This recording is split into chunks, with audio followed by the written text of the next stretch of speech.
ঘুরে এসেছি, এখানে ঘুরবো কক্সবাজারে, এনজয় করছি না। হ্যাঁ, ফার্স্ট আসলাম, অনেক ভালো লাগছে। ফ্যামিলি ঘুরে আসছি, ছেলে মেয়ে সাথে আর কি এসছে? আমার হাজব্যান্ড, আমার ছেলে। আজকে আর কি প্ল্যান আছে? আজকে আমরা এখানে গোসল করে ওর বাসায় গিয়ে ঈদে গেলে আমরা আবার ইয়েতে চুচড়ি পাবো। তো সব মিলে কক্সবাজারের পরিবেশটা কি? অনেক লোকজন আসছে, সেজন্য পরিবেশটা অনেক থ্যাংক ইউ।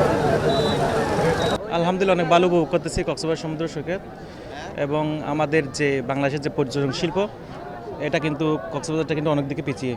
স্বাধীনতার পর থেকে আমরা দেখেছি যে বাংলাদেশের অনেক যে পর্যটন শিল্প এগিয়ে গেছে, কিন্তু সেই তুলনায় কক্সবাজার অনেক পিছিয়ে। এই কক্সবাজার যে সমুদ্র সৈকতটা বিশ্বের ৪র্থতম সমুদ্র সৈকত। আমরা যদি দেখি এটা ১২০ কিলোমিটার এবং ৭৫ মাইল সামথিং, কিন্তু স্বাধীনতার পর থেকে গভর্নমেন্ট কিন্তু সেভাবে এটা ত্বরান্বিত করে নাই।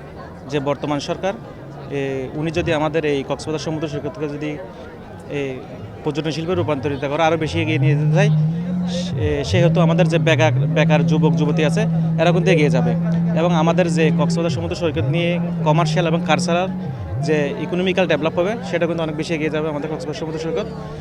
তো আমি সবাইকে বলবো আপনারা কক্সবাজার আসেন, দেখেন, উপভোগ করেন পরিবার নিয়ে, এবং থাকেন আসছি 6 জন ফ্রেন্ড বন্ধুবান্ধব নিয়ে।